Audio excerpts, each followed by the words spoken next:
गुरु प्यारी साध संगत जी, प्रेम से कहना धन निरंकार जी। साध संगत जी, आप सभी कैसे हो? मुझे कमेंट में ज़रूर बताइएगा। मैं आशा करती हूँ सद्गुरु माता जी की कृपा से आप सभी बहुत अच्छे होंगे। आज फिर मैं आपके लिए एक बहुत ही खूबसूरत साखी लेकर आई हूँ। तो चलिए ज़्यादा समय ना गवाते हुए आज की साखी सुनते हैं। साध संगत जी, एक भिखारी एक घर के दरवाजे पर रोज जाता और भीख के लिए आवाज लगाता। और जब उस घर का मालिक बाहर आता तो वो भिखारी को देखकर उसे बहुत बुरा बोलता, उसे गालियां देता, ताने मारता और कहता कि मर जाओ, तुम काम क्यों नहीं करते, जीवन भर भीख मांगते रहोगे क्या। और कभी कभी तो उस घर का मालिक गुस्से में भिखारी को धकेल भी देता। पर भिखारी केवल इतना ही कहता कि ईश्वर तुम्हारे पापों को माफ करे। साध संगत जी, एक दिन उस घर का मालिक वो सेठ बहुत गुस्से में था। शायद उसे व्यापार में कुछ घाटा हुआ था। वो भिखारी उसी समय उस घर के दरवाजे पर भीख मांगने आ गया। सेठ ने उसे देखा और सेठ को बहुत गुस्सा आया। सेठ ने उठाकर उसे एक पत्थर दे मारा। पत्थर लगने से उस भिखारी के सिर से खून बहने लगा। फिर भी भिखारी ने सेठ से कहा कि ईश्वर तुम्हारे पापों को क्षमा करे, और वहां से जाने लगा। साध संगत जी, सेठ का गुस्सा थोड़ा कम हुआ तो वो सोचने लगा कि मैंने तो उस भिखारी को पत्थर से भी मारा, लेकिन फिर भी उसने मुझे बस दुआ ही दी। इसके पीछे क्या रहस्य है, इसके पीछे क्या राज है, ये जानना पड़ेगा। यही सोचकर वो सेठ उस भिखारी के पीछे पीछे चलने लगा। साध संगत जी, भिखारी जहां भी जाता सेठ उसके पीछे पीछे चला जाता।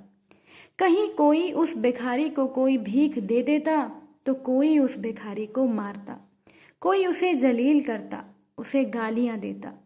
पर वो भिखारी हर किसी से केवल इतना ही कहता कि ईश्वर तुम्हारे पापों को क्षमा करे। साध संगत जी, इस तरह से भिखारी को शाम हो गई। भीख मांगते मांगते अब अंधेरा हो रहा था, तो भिखारी ने सोचा कि अब उसे अपने घर चले जाना चाहिए। अब सेठ भी उस भिखारी के पीछे पीछे ही था। जैसे ही वो भिखारी अपने घर पर लौटा, उसके घर पर एक टूटी फूटी चारपाई पर एक बुजुर्ग महिला सोई हुई थी, जो उस भिखारी की पत्नी थी। जैसे ही उसने अपने पति को देखा, वो बुजुर्ग महिला उठकर खड़ी हो गई और भिखारी का भीख का कटोरा देखने लगी। उसे भीख के कटोरे से केवल एक आधी बासी रोटी मिली, और उसे देखते ही उस बुजुर्ग महिला ने बस इतना ही कहा और कुछ नहीं कहा कि ये तुम्हारे सिर पर, ये आपके सिर पर चोट कैसे लग गई। साध संगत जी, भिखारी ने अपनी पत्नी से कहा कि मुझे भीख में केवल आधी रोटी ही मिली है, किसी ने मुझे कुछ नहीं दिया, सबने मुझे गालियां दी, किसी ने पत्थर मारे, इसीलिए मेरे सिर पर ये चोट लग गई है। भिखारी की पत्नी इससे पहले कुछ कहती, भिखारी ने अपनी पत्नी से कहा कि ये सब कुछ अपने ही पापों का परिणाम है। याद है ना तुम्हें, कुछ सालों पहले हम कितने धनवान हुआ करते थे, हमारे पास सब कुछ था, पर हमने कभी भी किसी को दान नहीं दिया। क्या तुम्हें वो अंधा भिखारी याद है? साध संगत जी, पति की बात सुनकर उस बुजुर्ग महिला की आंखों में आंसू आ गए और उसने कहा कि हाँ।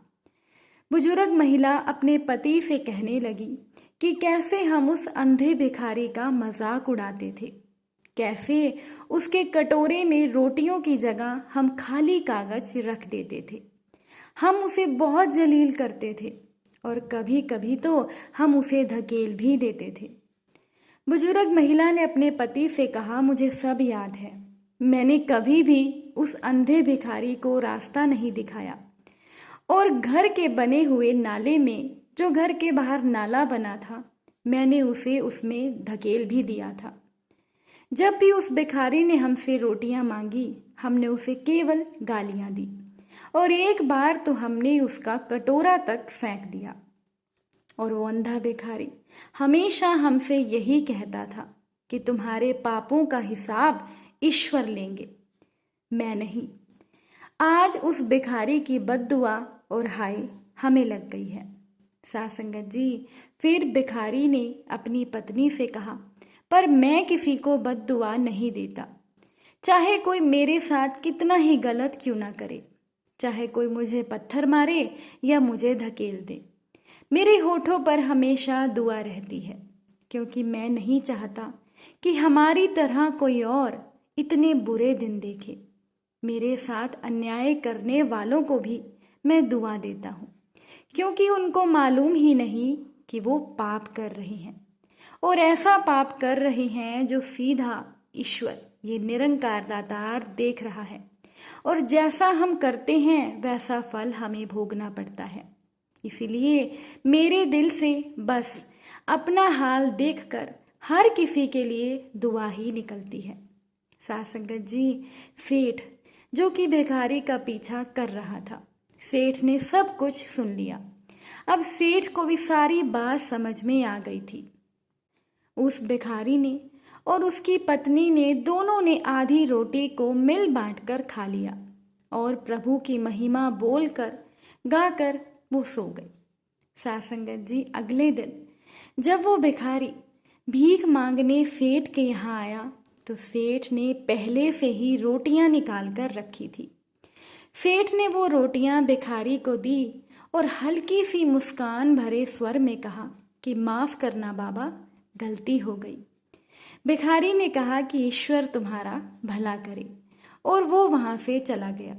साथ संगत जी, सेठ को एक बात समझ आ गई थी कि इंसान तो बस दुआ बद्दुआ ही देते हैं, पर वो ईश्वर, ये निरंकार दातार, ये जादूगर है, ये कर्मों के हिसाब से करता है। जो जैसा बोता है उसे वैसा ही फल मिलता है। अगर हम किसी के साथ बुरा करते हैं तो हमारे साथ भी बुरा ही होता है। इसीलिए साथ संगत जी, हो सके तो बस अच्छाई करनी चाहिए। हमें हर किसी के साथ अच्छा व्यवहार करना चाहिए, क्योंकि ये जो अच्छाई है ये दिखती नहीं है। अगर ये दिखती नहीं है तो क्या हुआ, लेकिन हर किसी का हिसाब इस निरंकार दातार के पास रहता है। इसीलिए जिंदगी में हमेशा अच्छाई ही करनी चाहिए। साथ संगत जी, अगर साखी अच्छी लगी हो तो प्लीज़ वीडियो को लाइक कीजिएगा, बाकी संगत के साथ शेयर कीजिएगा और चैनल को सब्सक्राइब भी कीजिएगा। फिर मुलाकात होगी किसी नई साखी के साथ। तब तक के लिए धन निरंकार जी।